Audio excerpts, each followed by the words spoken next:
Hello everyone, नमस्कार। I hope कि आप सभी अच्छे होंगे। दोस्तों, आज की वीडियो में हम रिव्यू एप्लीकेशन क्या होती है और कब फाइल की जाती है इस बारे में बात करने वाले हैं, और साथ ही यह जानेंगे कि रिव्यू एप्लीकेशन रिजेक्ट होने के बाद क्या रेमेडी बचती है, क्या यदि रिव्यू एप्लीकेशन अलाउ हो जाती है तो इसका केस में क्या प्रभाव पड़ता है। तो दोस्तों, मिलेगी पूरी जानकारी, वीडियो को लास्ट तक जरूर देखें। और वीडियो जानकारी अच्छी लगे तो वीडियो को लाइक, शेयर और चैनल को सब्सक्राइब करना ना भूलें। तो दोस्तों, बिना किसी देरी के शुरू करते हैं आज की वीडियो। दोस्तों, रिव्यू एप्लीकेशन, जिसे हिंदी में पुनर्विलोकन प्रार्थना पत्र के नाम से भी जाना जाता है, जिसका प्रावधान सिविल प्रक्रिया संहिता 1908 की धारा 114 एवं आदेश 47 में किया गया है। इस प्रकार आदेश 47 रूल 1 सिविल प्रक्रिया संहिता के अनुसार किसी निर्णय में रिव्यू के लिए आवेदन 3 परिस्थितियों में किया जा सकता है। नंबर 1, जो कोई व्यक्ति किसी ऐसी डिग्री या आदेश से जिसकी अपील अनुज्ञात है किंतु जिसकी कोई अपील नहीं की गई है। नंबर 2, किसी ऐसी डिग्री या आदेश से जिसकी अपील अनुज्ञात नहीं है। नंबर 3, लघुवाद न्यायालय द्वारा किए गए निर्देश पर निर्णय लेने पर तब किया जा सकता है। प्रथम परिस्थिति के अनुसार, जब किसी नई और महत्वपूर्ण बात या साक्ष्य के पता चलने से जो सम्यक तत्परता के प्रयोग के पश्चात उस समय जब डिग्री या आदेश पारित किया गया था उसके ज्ञान में नहीं था या उसके द्वारा पेश नहीं किया जा सकता था। सेकंड परिस्थिति के अनुसार, जब किसी भूल या गलती के कारण जो अभिलेख के देखने से ही प्रकट होती है।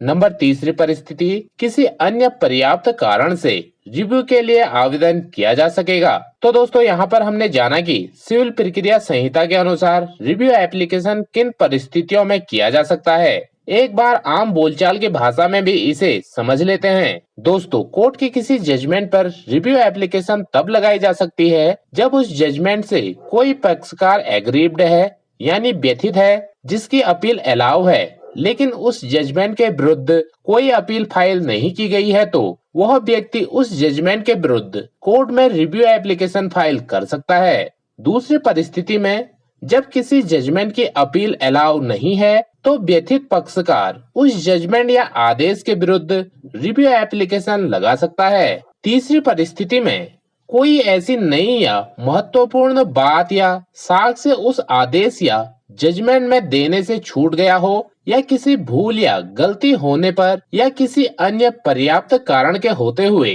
किसी भी जजमेंट पर रिव्यू एप्लीकेशन लगाई जा सकती है। दोस्तों, माननीय सर्वोच्च न्यायालय द्वारा रिव्यू एप्लीकेशन के 3 सिद्धांत प्रतिपादित किए गए हैं, जिनमें प्रथम सिद्धांत इस प्रकार से है। यदि जजमेंट के मुख पर प्रकट त्रुटि द्वारा दूषित हो गया हो, यानी जजमेंट को बिना पक्ष व विपक्ष के द्वारा पेश किए गए साक्ष्य की पद्धति अपनाए बिना ही डिसाइड कर दिया गया हो, तो उस जजमेंट पर रिव्यू एप्लीकेशन स्वीकार की जा सकती है। यानी जजमेंट में पक्ष व विपक्ष के द्वारा दिए गए साक्ष्यों को नहीं लिया गया है या उनका जिक्र नहीं किया गया है, यानी कोर्ट को अपना निर्णय देते समय दोनों पक्षों के द्वारा दिए गए सभी साक्ष्यों व उनके तर्कों को अपने जजमेंट में लिखना आवश्यक है, जिससे यह पता चल सके कि पक्षकारों ने अपने केस के सपोर्ट में कौन कौन से साक्ष्य दिए हैं और उनका उन साक्ष्यों को लेकर क्या कहना है। अगर ये जानकारी जजमेंट में नहीं दी गई है तो उस जजमेंट पर रिव्यू एप्लीकेशन लगाई जा सकती है।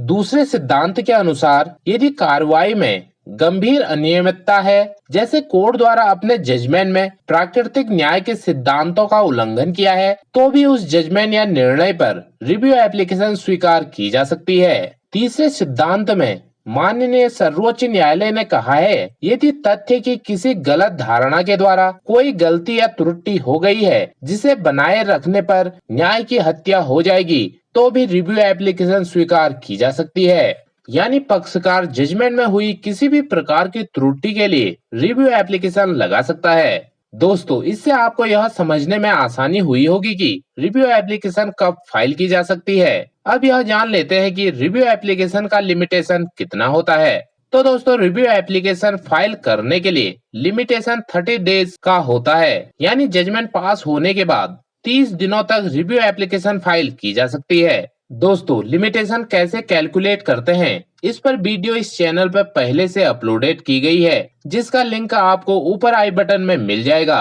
दोस्तों, रिव्यू एप्लीकेशन उसी कोर्ट के सामने लगाई जाती है जिस कोर्ट द्वारा उस मैटर में अपना जजमेंट दिया गया है, यानी जजमेंट देने वाली कोर्ट ही रिव्यू एप्लीकेशन की सुनवाई करती है। दोस्तों, बढ़ते हैं अगले क्वेश्चन की ओर, जो था कि रिव्यू एप्लीकेशन के बाद क्या रेमेडी अवेलेबल रहती है। दोस्तों, रिव्यू एप्लीकेशन फाइल करने के बाद यदि कोर्ट रिव्यू एप्लीकेशन को रिजेक्ट कर देती है तो एग्री पार्टी को कोर्ट के फाइनल जजमेंट के साथ साथ रिव्यू एप्लीकेशन के ऑर्डर को भी उससे हायर कोर्ट के सामने चैलेंज करना होता है। जैसे हाई कोर्ट की सिंगल बेंच के जजमेंट को डबल बेंच में और डबल बेंच के जजमेंट को ऑनरेबल सुप्रीम कोर्ट में चैलेंज किया जा सकता है। और यदि कोर्ट द्वारा रिव्यू एप्लीकेशन को एक्सेप्ट कर लिया जाता है तो फिर एक बार कोर्ट उस मैटर पर दोबारा सुनवाई करके अपना निर्णय सुनाती है। यदि किसी केस को हायर कोर्ट द्वारा निचली कोर्ट को रिव्यू के लिए वापस भेजा जाता है तो क्या रिव्यू एप्लीकेशन रिजेक्ट होने के बाद एक बार फिर से उसे